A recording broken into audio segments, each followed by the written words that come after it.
ਤਰਨਜੀਤ ਸਿੰਘ ਚੰਨੀ ਜੀ ਦਾ ਵੀ ਇੱਕ ਜਿਹੜਾ ਤੁਹਾਡਾ ਤੇ ਉਹਨਾਂ ਦਾ ਵੀਡੀਓ ਇੱਕ ਵਾਇਰਲ ਹੋ ਰਿਹਾ, ਉਹ ਵੀਡੀਓ ਦੇ ਉੱਤੇ ਬੜੇ ਸਵਾਲ ਖੜੇ ਹੋ ਰਹੇ ਨੇ, ਜਿਹਦੇ ਵਿੱਚ ਤੁਹਾਨੂੰ ਜਦੋਂ ਨਿਯੁਕਤੀ ਲੈਟਰ ਦਿੱਤਾ ਜਾਂਦਾ ਤਾਂ ਉਹ ਨਿਯੁਕਤੀ ਲੈਟਰ ਫੜਿਆ ਜਾਂਦਾ, ਉਹਨਾਂ ਕੋਲ ਜਿਸ ਤਰ੍ਹਾਂ ਖੋ ਕੇ ਜੇ ਪੜਿਆ ਜਾਂਦਾ। ਉਹਨਾਂ ਨੇ ਜਦੋਂ ਫਾਈਲ ਫੜਾਈ ਨਾ ਸਿੱਧੂ ਸਾਹਿਬ ਨੂੰ ਫੜਾਈ ਤੇ ਸਿੱਧੂ ਸਾਹਿਬ ਨੇ ਕਿਹਾ ਸੀਐਮ ਸਾਹਿਬ ਤੁਸੀਂ ਅਨਾਉਂਸ ਕਰੋ। ਸੀਐਮ ਸਾਹਿਬ ਕਹਿੰਦੇ ਨਹੀਂ ਨਹੀਂ ਸਿੱਧੂ ਸਾਹਿਬ ਤੁਸੀਂ ਅਨਾਉਂਸ ਕਰੋ।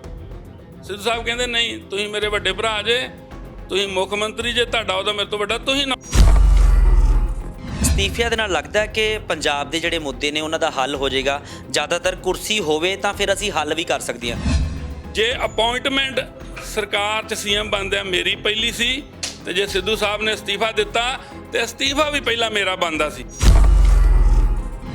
ਸਾਧੂ ਸੰਤ ਕਿਉਂ ਜੰਗਲਾਂ 'ਚ ਜਾ ਕੇ ਭਗਤੀ ਕਰਦੇ ਸੀ ਵੀ ਇੰਨੀ ਕੁ ਭਗਤੀ ਕਰੋ ਅਮਰ ਹੋ ਜਾਓ ਵੀ ਅਗਲਾ ਜਨਮ ਨਾ ਲੈਣਾ ਪਵੇ।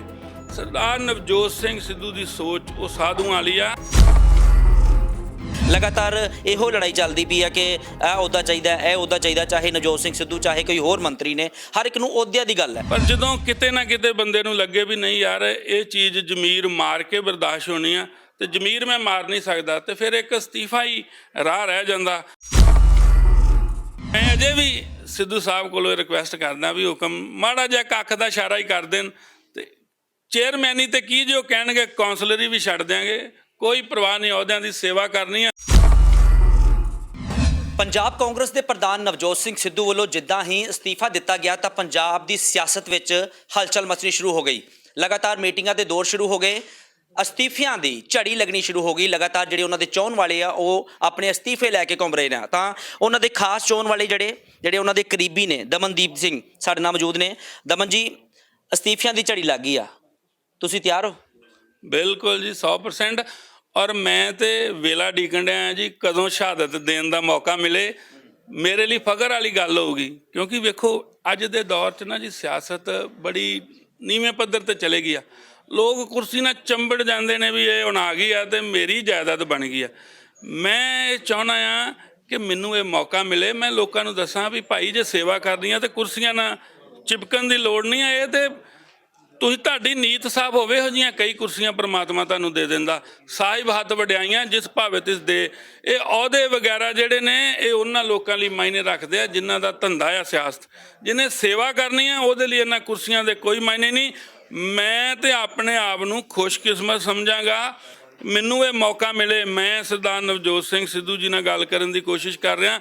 ਵੇਖੋ ਜੇ ਅਪਾਇੰਟਮੈਂਟ ਸਰਕਾਰ 'ਚ ਸੀਐਮ ਬਣਦਿਆਂ ਮੇਰੀ ਪਹਿਲੀ ਸੀ ਤੇ ਜੇ ਸਿੱਧੂ ਸਾਹਿਬ ਨੇ ਅਸਤੀਫਾ ਦਿੱਤਾ ਤੇ ਅਸਤੀਫਾ ਵੀ ਪਹਿਲਾਂ ਮੇਰਾ ਬਣਦਾ ਸੀ। ਮੈਂ ਮਹਿਸੂਸ ਕਰਦਾ ਅਸਤੀਫਾ ਵੀ ਪਹਿਲਾਂ ਮੇਰਾ ਬਣਦਾ ਸੀ।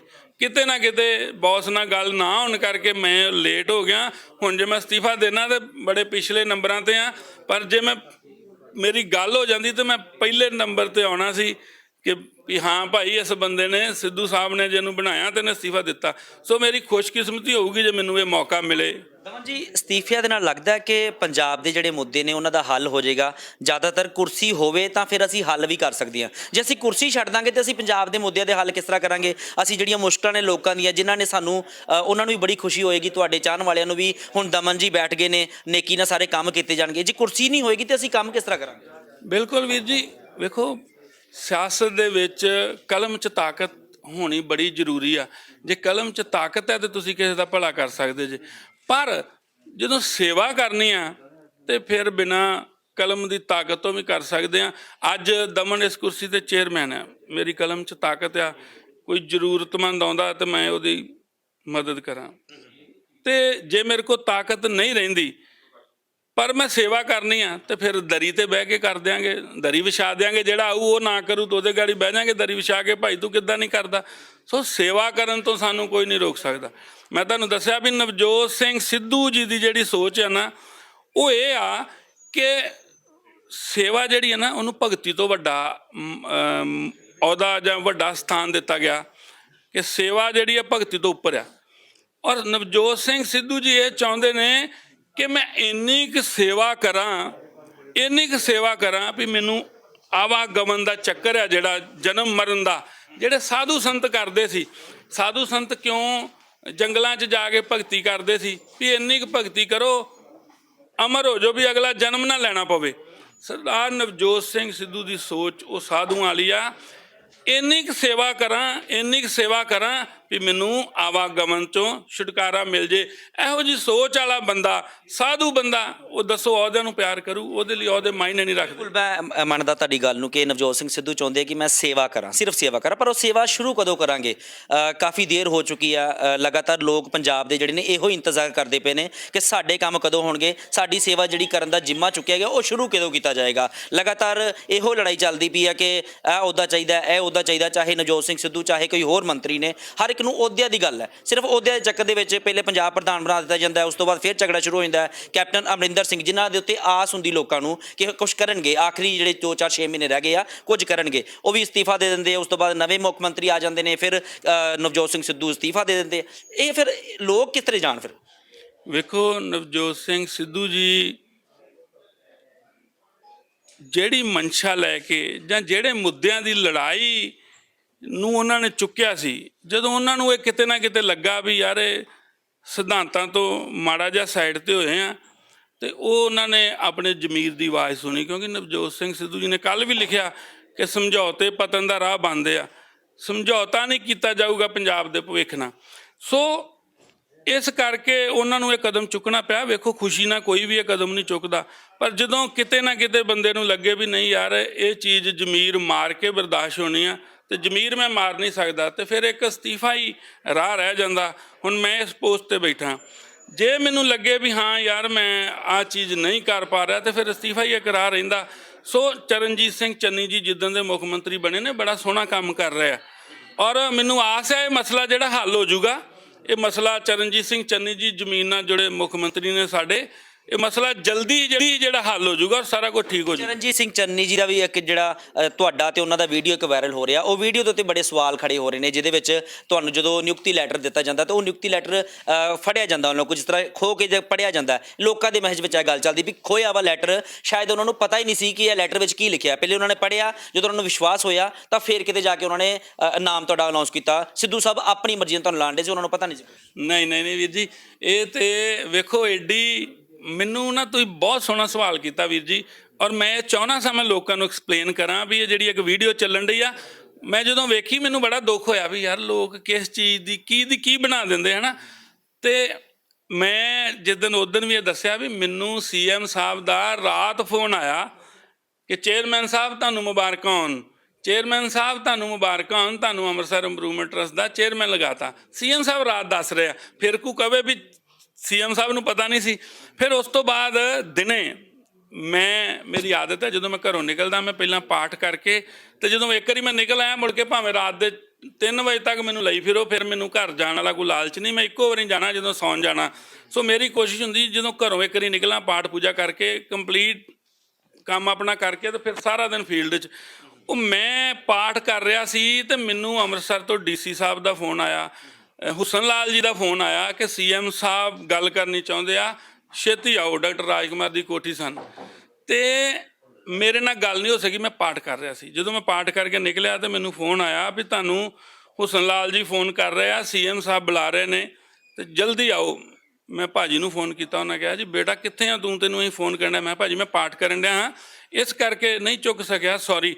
ਮੈਨੂੰ ਉਹਦਾ ਬੇਟਾ ਜਲਦੀ ਡੈਨੀ ਬੰਡਾਲੇ ਦੀ ਕੋਠੀ ਪਹੁੰਚੋ ਤੇ ਜਲਦੀ ਆਓ ਉੱਥੇ। ਮੈਨੂੰ ਉਦੋਂ ਤੱਕ ਪਤਾ ਨਹੀਂ ਵੀ ਮੈਨੂੰ ਨਿਯੁਕਤੀ ਪੱਤਰ ਉੱਥੇ ਮਿਲਣਾ। ਮੈਂ ਜਦੋਂ ਉੱਥੇ ਗਿਆ ਤੇ ਉਹ ਸੀਐਮ ਸਿਕਿਉਰਿਟੀ ਕਰਕੇ ਉਹਨਾਂ ਪਹਿਲਾਂ ਰੋਕਿਆ, ਫਿਰ ਜਦੋਂ ਅੰਦਰ ਮੈਸੇਜ ਭੇਜਿਆ ਤੇ ਸੀਐਮ ਸਾਹਿਬ ਦੇ ਪ੍ਰਿੰਸੀਪਲ ਸੈਕਟਰੀ ਹੁਸਨ ਲਾਲ ਜੀ ਨੇ ਅੰਦਰ ਬੁਲਾਇਆ ਵੀ ਦਮਨ ਜੀ ਅੰਦਰ ਆਉਣ। ਹੁਣ ਸੀਐਮ ਸਾਹਿਬ ਦੇ ਪ੍ਰਿੰਸੀਪਲ ਜਿਹੜੇ ਸੈਕਟਰੀ ਨੇ ਹੁਸਨ ਲਾਲ ਜੀ, ਉਹ ਜਦੋਂ ਅੰਦਰ ਮੈਂ ਗਿਆ ਤੇ ਸੀਐਮ ਸਾਹਿਬ ਮਿਲੇ, ਭਾਜੀ ਨੇ ਕਿਹਾ ਆ ਗਿਆ ਦਮਨ, ਤੇ ਮੈਂ ਗੋਡੀਆਂ ਹੱਥ ਲਾ ਕੇ ਉਹਨਾਂ ਕੋਲ ਆਸ਼ੀਰਵਾਦ ਲਿਆ। ਤੇ ਮੈਂ ਭਾਜੀ ਥੈਂਕ ਯੂ, ਮੈਨੂੰ ਕਹਿੰਦੇ ਬੇਟਾ ਕੋਈ ਗੱਲ ਨਹੀਂ, ਇਹਨ ਭਾਜੀ ਦਾ ਥੈਂਕ ਯੂ ਕਰ। ਮੈਂ ਸਿੱਧੂ ਸਾਹਿਬ ਦਾ ਥੈਂਕ ਯੂ ਕੀਤਾ। ਸਿੱਧੂ ਸਾਹਿਬ ਕਹਿੰਦੇ ਨਹੀਂ CM Sahib the thank you ਕਰ। ਮੈਂ ਸੀਐਮ ਸਾਹਿਬ ਦੇ ਗੋਡੀਆਂ ਹੱਥ ਲਾ ਕੇ ਆਸ਼ੀਰਵਾਦ ਲਿਆ। ਉਸ ਤੋਂ ਬਾਅਦ ਸੀਐਮ ਸਾਹਿਬ ਨੇ ਖੁਦ ਕਿਹਾ ਦਮਨ ਵਾਲੀ ਫਾਈਲ ਮੰਗਾਓ। ਸੀਐਮ ਸਾਹਿਬ ਨੇ ਲਫ਼ਜ਼ ਕਿਹਾ ਦਮਨ ਵਾਲੀ ਫਾਈਲ ਮੰਗਾਓ। ਹੁਸਨ ਲਾਲ ਜੀ ਉਹ ਫਾਈਲ ਲੈ ਕੇ ਆਏ। ਉਹਨਾਂ ਨੇ ਜਦੋਂ ਫਾਈਲ ਫੜਾਈ ਨਾ ਸਿੱਧੂ ਸਾਹਿਬ ਨੂੰ ਫੜਾਈ, ਤੇ ਸਿੱਧੂ ਸਾਹਿਬ ਨੇ ਕਿਹਾ ਸੀਐਮ ਸਾਹਿਬ ਤੁਸੀਂ ਅਨਾਉਂਸ ਕਰੋ। ਸੀਐਮ ਸਾਹਿਬ ਕਹਿੰਦੇ ਨਹੀਂ ਸਿੱਧੂ ਸਾਹਿਬ ਤੁਸੀਂ ਅਨਾਉਂਸ ਕਰੋ। ਸਿੱਧੂ ਸਾਹਿਬ ਕਹਿੰਦੇ ਨਹੀਂ ਤੁਸੀਂ ਮੇਰੇ ਵੱਡੇ ਭਰਾ ਜੇ, ਤੁਸੀਂ ਮੁੱਖ ਮੰਤਰੀ ਜੇ, ਤੁਹਾਡਾ ਉਹਦਾ ਮੇਰੇ ਤੋਂ ਵੱਡਾ, ਤੁਸੀਂ ਅਨਾਉਂਸ ਕਰੋ। ਉਹ ਸਿਰਫ ਇੱਕ ਦੂਜੇ ਨੂੰ ਮਾਨ ਸਨਮਾਨ ਦੇ ਰਹੇ ਸੀ। ਹਾਂ, ਉਹ ਇੱਕ ਦੂਜੇ ਨੂੰ ਮਾਨ ਸਨਮਾਨ ਦੇ ਰਹੇ ਸੀ। ਸਿੱਧੂ ਸਾਹਿਬ ਕਹਿ ਰਹੇ ਸੀ ਸੀਐਮ ਸਾਹਿਬ ਤੁਸੀਂ ਅਨਾਉਂਸ ਕਰੋ ਦਮਨ ਦਾ ਨਾਮ, ਤੇ ਸੀਐਮ ਸਾਹਿਬ ਕਹਿ ਰਹੇ ਸੀ ਸਿੱਧੂ ਸਾਹਿਬ ਤੁਸੀਂ ਮੇਰੇ ਵੱਡੇ ਭਰਾ ਜੇ ਤੁਸੀਂ ਅਨਾਉਂਸ ਕਰੋ। ਉਹ ਇੱਕ ਦੋ ਵਾਰੀ ਫਾਈਲ ਇੱਧਰ ਫੜਾਈ ਉਹ, ਪਰ ਕਿਸੇ ਨੇ ਬੜੀ ਮਤਲਬ ਕਿਆ ਜੀਨੀਅਸ ਦਿਮਾਗ ਹੈ ਉਸ ਬੰਦੇ ਦਾ, ਜਿਹਨੇ ਉਹ ਖਬਰ ਹੀ ਹੋਰ ਬਣਾਤੀ। ਚਲੋ ਵੇਖੋ ਜਿਉਂਦਾ ਵਸਦਾ ਰਵੇ, ਉਹਦੀ ਰੋਟੀ ਇਹ ਤੋਂ ਚੱਲਦੀ ਹੋਊਗੀ, ਪਰਮਾਤਮਾ ਉਹਨੂੰ ਵੀ ਖੁਸ਼ ਰੱਖੇ, ਜਿਉਂਦਾ ਵਸਦਾ ਰਵੇ। ਸੋ ਉੱਥੇ ਆਹ ਗੱਲ ਸੀ। ਫਿਰ ਸੀਐਮ ਸਾਹਿਬ ਨੂੰ ਜੋ ਸਿੱਧੂ ਸਾਹਿਬ ਨੂੰ ਜਦੋਂ ਸੀਐਮ ਸਾਹਿਬ ਨੇ ਕਹਿਣਾ ਨਹੀਂ ਤੁਸੀਂ ਪੜ੍ਹੋ, ਤੇ ਸਿੱਧੂ ਸਾਹਿਬ ਨੇ ਕਿਹਾ ਨਹੀਂ ਤੁਸੀਂ ਪੜ੍ਹੋ, ਤੁਸੀਂ ਸਾਡੇ ਸਤਿਕਾਰਯੋਗ ਜੇ, ਤੇ ਇਹ ਤੁਹਾਡੇ ਕੋਲੋਂ ਹੀ ਇਹ ਨੇਕ ਕਰਮ ਕਰਾਉਣਾ। ਜਦੋਂ ਉਹਨਾਂ ਪੜ੍ਹਿਆ ਤਾਂ ਉਹਨਾਂ ਨੇ ਬੋਲਿਆ ਦਮਨਦੀਪ ਸਿੰਘ ਨੂੰ ਅਸੀਂ ਚੇਅਰਮੈਨ ਬਣਾਉਣਾ। ਸਿੱਧੂ ਸਾਹਿਬ ਨੇ ਕਿਹਾ ਉੱਪਲ। ਸੀਐਮ ਸਾਹਿਬ ਨੇ ਫਿਰ ਇਹ ਲਫ਼ਜ਼ ਬੋਲੇ ਦਮਨਦੀਪ ਸਿੰਘ ਉੱਪਲ ਨੂੰ ਸ੍ਰੀ ਅੰਮ੍ਰਿਤਸਰ ਸਾਹਿਬ ਇੰਪਰੂਵਮੈਂਟ ਟਰਸਟ ਦਾ ਚੇਅਰਮੈਨ ਜਿਹੜਾ ਅਸੀਂ ਲਾ ਰਹੇ ਹਾਂ। ਆ ਲਓ ਦਮਨ ਜੀ, ਤੇ ਤਗੜੇ ਹੋ ਕੇ ਕੰਮ ਕਰਿਓ। ਐਜ ਏ ਸੀਐਮ ਇਹ ਮੇਰੀ ਪਹਿਲੀ ਅਪਾਇੰਟਮੈਂਟ ਜੇ, ਔਰ ਮੈਂ ਤੁਹਾਡੀ ਅਪਾਇੰਟਮੈਂਟ ਕੀਤੀ, ਔਰ ਮੈਂ ਫਿਰ ਉਹਨਾਂ ਦੇ ਗੋਡੀਆਂ ਹੱਥ ਲਾ ਕੇ ਆਸ਼ੀਰਵਾਦ ਲਿਆ। ਆਹ ਮਸਲਾ ਜੀ। ਬਿਲਕੁਲ ਲੋਕਾਂ ਦੇ ਸਾਹਮਣੇ ਆ ਪਿਕਚਰ ਕਲੀਅਰ ਹੋ ਗਈ, ਜਿਹੜੀ ਵੀਡੀਓ ਲਗਾਤਾਰ ਵਾਇਰਲ ਹੋ ਰਹੀ ਸੀ। ਤਾਂ ਮੇਰਾ ਆਖਰੀ ਸਵਾਲ ਹੈ, ਨਵਜੋਤ ਸਿੰਘ ਸਿੱਧੂ ਨੇ ਅਸਤੀਫਾ ਦਿੱਤਾ, ਉਸ ਤੋਂ ਬਾਅਦ ਬੜੇ ਜਿਹੜੇ ਚਿਹਰੇ ਨੇ ਨਵਜੋਤ ਸਿੰਘ ਸਿੱਧੂ ਦੇ ਹੱਕ 'ਚ ਬੋਲਦੇ ਪਏ, ਬੜੇ ਚਿਹਰੇ ਜਿਹੜੇ ਨੇ ਉਹ ਵਿਰੋਧ ਵਿੱਚ ਵੀ ਨੇ। ਰਵਨੀਤ ਬਿੱਟੂ ਵੱਲੋਂ ਕਿਹਾ ਗਿਆ ਕਿ RSS ਦਾ ਹੱਥ ਹੈ, ਜਿਸ ਵਜ੍ਹਾ ਕਰਕੇ ਇਸ ਤਰ੍ਹਾਂ ਦੀਆਂ ਜਿਹੜੀਆਂ ਹਰਕਤਾਂ ਜਿਹੜੀਆਂ ਪਾਰਟੀ ਦੇ ਵਿੱਚ ਹੋ ਰਹੀਆਂ, ਜਿਹੜੀਆਂ ਨਹੀਂ ਹੋਣੀਆਂ ਚਾਹੀਦੀਆਂ। ਇਹ ਵੀ ਕਿਹਾ ਜਾ ਰਿਹਾ ਕਿ ਜਿਹੜਾ ਜਾਂਦਾ ਜਾਵੇ ਹੁਣ ਮਨਾਇਆ ਨਹੀਂ ਜਾਏਗਾ। ਹਰ ਇੱਕ ਬੰਦੇ ਦੀ ਵੀਰ ਜੀ ਆਪਣੀ ਸੋਚ ਹੈ, ਹਰ ਇੱਕ ਬੰਦਾ ਆਪਣੀ ਸੋਚ ਨਾਲ ਗੱਲ ਕਰਦਾ ਹੈ। ਜਿਉਂਦੇ ਵਸਦੇ ਰਹਿਣ ਸੱਚੇ ਪਾਤਸ਼ਾਹ, ਉਹਨਾਂ ਨੂੰ ਵੀ ਖੁਸ਼ ਰੱਖੇ, ਹੋਰ ਤਰੱਕੀਆਂ ਕਰਨ, ਕੋਈ ਗੱਲ ਨਹੀਂ। ਵੇਖੋ ਜਿਹੜਾ ਜਿੰਨਾ ਸਿਸਟਮ ਹਰ ਇੱਕ ਦਾ ਆਪੋ ਆਪਣਾ ਹਿਸਾਬ ਆ, ਸਾਰੇ ਖੁਸ਼ ਰਹਿਣ, ਜਿਉਂਦੇ ਵਸਦੇ ਰਹਿਣ। ਸਾਨੂੰ ਕਿ ਤੁਹਾਡਾ ਅਸਤੀਫਾ ਤਿਆਰ ਹੈ? ਰੈਡੀ। ਔਰ ਮੇਰੇ ਲਈ ਇਹ ਮਾਣ ਵਾਲੀ ਗੱਲ ਹੋਊਗੀ ਕਿ ਮੈਨੂੰ ਮਾੜਾ ਜਿਹਾ ਵੇਖੋ ਮੇਰੀ ਬੌਸ ਨਾਲ ਗੱਲ ਨਹੀਂ ਹੋ ਰਹੀ, ਔਰ ਮੈਂ ਕਿਤੇ ਨਾ ਕਿਤੇ ਮਹਿਸੂਸ ਕਰ ਰਿਹਾ ਕਿ ਜੇ ਅਪਾਇੰਟਮੈਂਟ ਪਹਿਲੀ ਮੇਰੀ ਸੀ ਤੇ ਅਸਤੀਫਾ ਵੀ ਪਹਿਲਾਂ ਮੇਰਾ ਚਾਹੀਦਾ ਸੀ। ਮੈਂ ਮਹਿਸੂਸ ਕਰਦਾ ਕਿ ਕਾਸ਼ ਮੈਨੂੰ ਇਹ ਮੌਕਾ ਮਿਲਦਾ ਕਿ ਸਭ ਨੂੰ ਪਹਿਲਾਂ ਅਸਤੀਫਾ ਮੈਂ ਦਿੰਦਾ, ਤੇ ਸ਼ਾਇਦ ਮੇਰਾ ਜ਼ਮੀਰ ਜਿਹੜਾ ਨਾ ਮੈਨੂੰ ਹੋਰ ਸ਼ਾਬਾਸ਼ ਦਿੰਦਾ।